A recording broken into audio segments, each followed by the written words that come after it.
introduction through the operation of this DBBR 363 diesel locomotive. During this brief introduction, you will be covering the critical driving controls and freight operations. The BR363 is a 3-axle diesel locomotive. Although its primary use is shunting, it can be used for light goods and passenger services. The 363 was built as an improvement upon its predecessors, the 260s and the V60s, the latter of which were manufactured back in 1955 due to DB's shortage of reliable shunters. The 360 series came about due to a reclassification of the 260s in 1987, changing the engine type to a minor locomotive in order to make training cheaper for the drivers. The 363 was upgraded from a 12-cylinder Maybach GT06 diesel motors to a Caterpillar 12-cylinder diesel engine. Use the master key to unlock the control desk.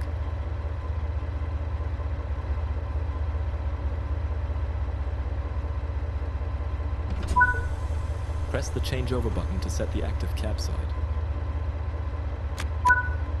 The reverser is used to set the direction of travel. Set the headlights to let others around us know this locomotive is operational.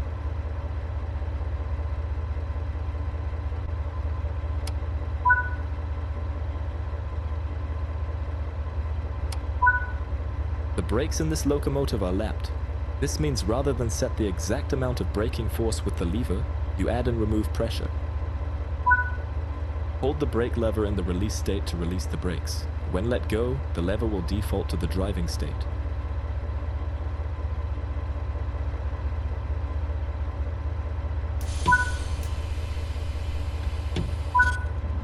Throttle level in this locomotive is held. You can use the throttle lever to increase and decrease the level that you want to hold. Now start applying some power.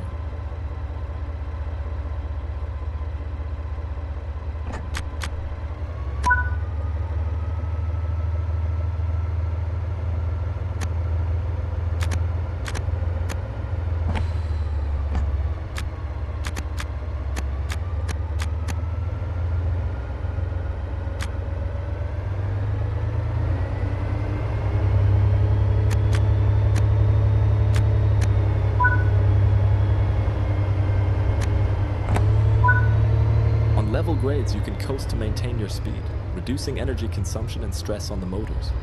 When coasting, always remain vigilant of the grade, as changes could cause the train to speed up or slow down. Keeping to speed limits is important. If you begin overspeeding, apply a small amount of braking force. The direct brake is used to apply the brakes only on your locomotive and is faster to apply and release than the main brakes. It is best to use this if you are running as a light locomotive as you are now. While in the apply state, the brake cylinder or BC gauge will fill. Moving the handle to the hold position will maintain the same level of braking force. Alternatively, you can move it back to the release position to reduce or release braking force.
Bring this train to a complete stop by applying an appropriate amount of brake force with the direct brake.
This is a good place to come to a stop as you have cleared the junction.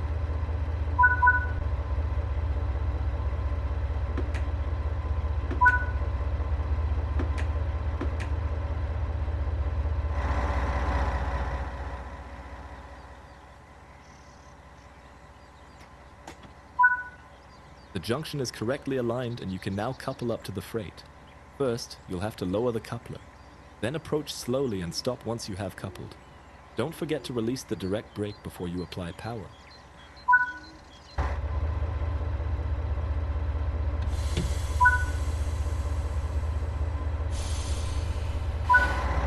You will need to lower the coupler in this locomotive before attempting to couple.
Nice work.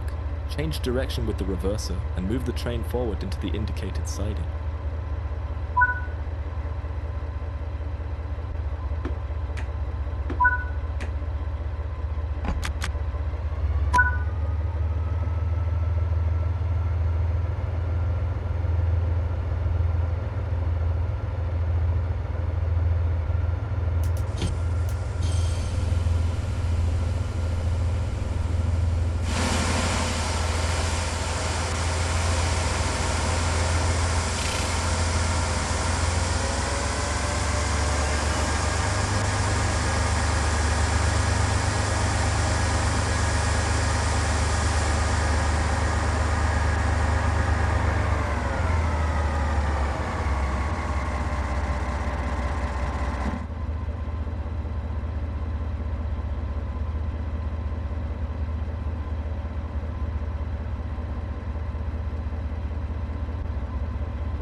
As you are now coupled to wagons, come to a stop using the train brake.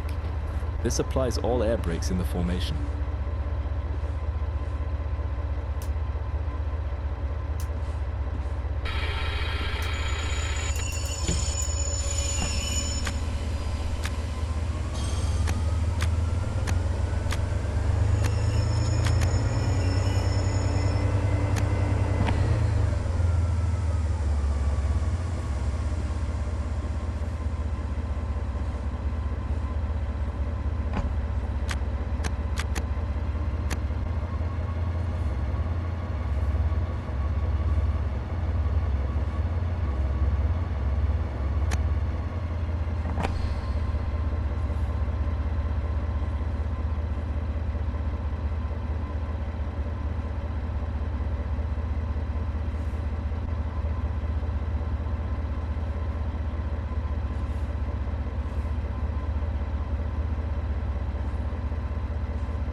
That concludes all of the basics of operating this locomotive.